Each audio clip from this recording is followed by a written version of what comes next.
So hey guys, welcome to exam news. Welcome to मेरे प्यारे class 10th and 12th student. जितने ही बच्चे board exam देने वाले हैं, चाहे वो क्लास 10th में हो या 12th में हो, उनके लिए एक बहुत बड़ी गुड न्यूज़ आ गई है। जैसा कि आप देख सकते हो, हम अभी सीबीएसई की ऑफिशियल वेबसाइट पर हैं और ऑफिशियल वेबसाइट में एक ऑप्शन आता है मॉडरेशन पॉलिसी का। मॉडरेशन पॉलिसी हो सकता है जो फर्स्ट टाइम क्लास 10th में बच्चे उनको तो ऑब्वियसली नहीं पता होगा, बट ये तुम्हारे लिए जानना बहुत ज़्यादा इंपॉर्टेंट है। और देखो कि लेटेस्ट अपडेट के अकॉर्डिंग ये वेबसाइट जो है वो 10 सितंबर 6 बजे रात को अपडेट हुई है, मतलब शाम को 6 बजे 10th ऑफ सितंबर को। तो कहीं ना कहीं इस मॉडरेशन पॉलिसी में हर साल सीबीएसई एक अपडेट लेकर आती है, बट इस साल के अपडेट्स में टोटल 5 पॉइंट है जिस पॉइंट पर मॉडरेशन पॉलिसी तुम्हें मिलती है। सबसे पहले मैं ये समझा दूं कि मॉडरेशन पॉलिसी होती क्या है। किसी भी तरीके से सीबीएसई की तरफ से अगर कोई गलती होती है तो उस केस में क्वेश्चन के पूरे मार्क्स बच्चे को फ्री में मिल जाते हैं। ठीक है, तो ये समझ लेना कि अगर सीबीएसई की तरफ से कोई 0.01% की भी गलती हुई है किसी क्वेश्चन में, तो मेक श्योर कि तुम्हें उस क्वेश्चन के पूरे मार्क्स मिलेंगे। अब ये मॉडरेशन पॉलिसी ऐसा नहीं सबको मिलेगी, तो किन बच्चों को मिलेगी, किस कंडीशन में मिलेगी, इस पूरी जानकारी को मैं आज इस वीडियो में देने वाला हूं। तो मेक श्योर चैनल को सब्सक्राइब जरूर कर लेना अगर फर्स्ट टाइम हो। देखो पहला पॉइंट क्या लिखा हुआ है, compensate of the candidates for the difficulties experience the solve. वैसे मैं सारे पॉइंट्स पढ़ चुका हूं, तो मैं एक तरफ से सारे पॉइंट्स मैं समझा देता हूं। पहला पॉइंट ये कहता है कि अगर जैसे फॉर एग्जांपल जब तुम एग्जाम देने जाते हो तो set A, set B, set C तक तुम्हें सेट मिलते हैं। अब ऐसा तो है नहीं सारे सेट सेम होते हैं, हर सेट में कुछ अलग अलग चीजें होती हैं, कुछ क्वेश्चंस टफ होते हैं, कुछ क्वेश्चंस इजी होते हैं।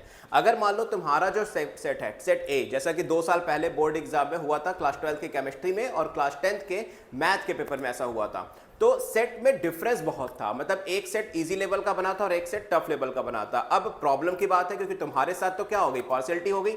तो इस केस में सीबीएसई क्या करती है कि जो टफ वाला पेपर है उनको मॉडरेशन पॉलिसी में ला देती है। अब मॉडरेशन पॉलिसी में होगा क्या कि पहली बात तो उनकी कॉपी बहुत इजीली चेकअप होगी, इजीली चेक होगा। इजी चेक होगी तो फायदा क्या होगा, मार्क्स ज्यादा मिलेंगे, प्लस गलतियों को कम से कम देखा जाएगा। मतलब ऐसा कह सकते हो कि अब इनका पेपर तो इजी है तो इन्हें तो ऑब्वियसली नंबर ज्यादा मिल रहे हैं, लेकिन जिनका पेपर टफ आया उनको ज्यादा नंबर मिले, जिसकी वजह से कॉपी इजी चेक होती है, प्लस अटेम्प्ट के भी मार्क्स मिलते हैं। और बहुत सारे ऐसे पॉइंट्स मैंने अभी बना के रखे हैं जिन पॉइंट्स के तुम्हें नंबर मिलेंगे। तो मेक श्योर वीडियो लास्ट तक देखना। हो सकता है वीडियो थोड़ा सा लंबा हो बट बहुत इंफॉर्मेटिव है।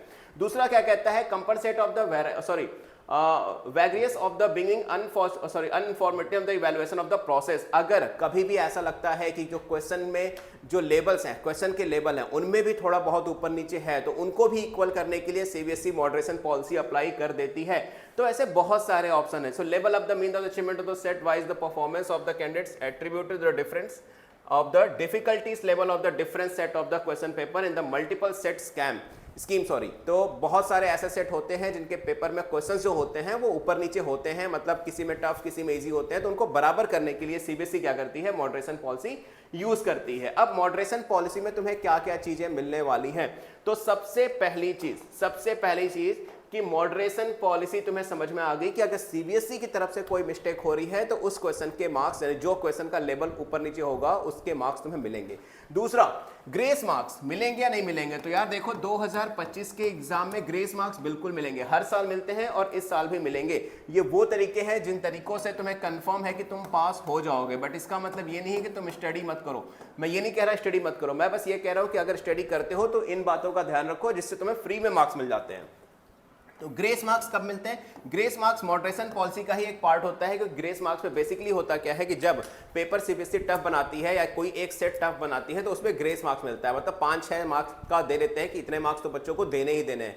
तो ये बहुत हेल्प कर देता है एक्स्ट्रा मार्क्स गेन करने में। प्लस अगर तुमने कुछ भी क्वेश्चंस अटेम्प्ट किए हैं तो अटेम्प्ट करने के भी मार्क्स मिलते हैं, क्योंकि अगर फॉर एग्जांपल, इसलिए मैं कहता हूं कि कोई भी क्वेश्चन तुम्हें छोड़ के नहीं आना है। अगर तुमने क्वेश्चन अटेम्प्ट किया है तो उस अटेम्प्ट करने के मार्क्स मिलते हैं, मतलब उस क्वेश्चन से रिलेटेड जो भी आ रहा है वो लिखकर आना ही आना है। प्लस स्टेप मार्किंग, मान लो कोई क्वेश्चन तुम्हें पूरा नहीं आता, तुमने 1-2 स्टेप्स लिखे हैं तो ये स्टेप मार्किंग तुम्हें मिलती है। और इसका तो मार्किंग स्कीम में भी प्रूफ तुम देख सकते हो, सीबीएसई की ऑफिशियल वेबसाइट पे मार्किंग स्कीम आ चुकी है। प्लस पेपर प्रेजेंटेशन के भी मार्क्स मिलते हैं। 2 स्टूडेंट्स हैं, एक ने पेपर बहुत नीट एंड क्लीन लिखा है और एक ने पेपर बहुत रफली लिखा है, तो ऑब्वियसली नीट एंड क्लीन वाले को ज्यादा मार्क्स मिलेंगे। और सीबीएसई से रिलेटेड कोई भी अपडेट हो जिसमें तुम्हें कंफ्यूजन हो रही है तो मेक श्योर सीधा मेरे इंस्टाग्राम पे आ सकते हो और इंस्टाग्राम पे सीधा मुझे डीएम कर देना। मेरा इंस्टाग्राम अकाउंट है SURYA0315, तो मेक श्योर फॉलो कर लेना। कोई भी इंफॉर्मेशन चाहिए हो, कोई भी प्रॉब्लम हो, सीधा मुझे मैसेज कर सकते हो। तो मेक श्योर एग्जाम न्यूज़ के इस चैनल को सब्सक्राइब जरूर करना और कोई भी डाउट्स हो कमेंट कर सकते हो या सीधा मेरे इंस्टाग्राम पे मुझे मैसेज कर सकते हो। ठीक है, ऐसी ही लेटेस्ट अपडेट के लिए don't forget to like share and subscribe. Good luck.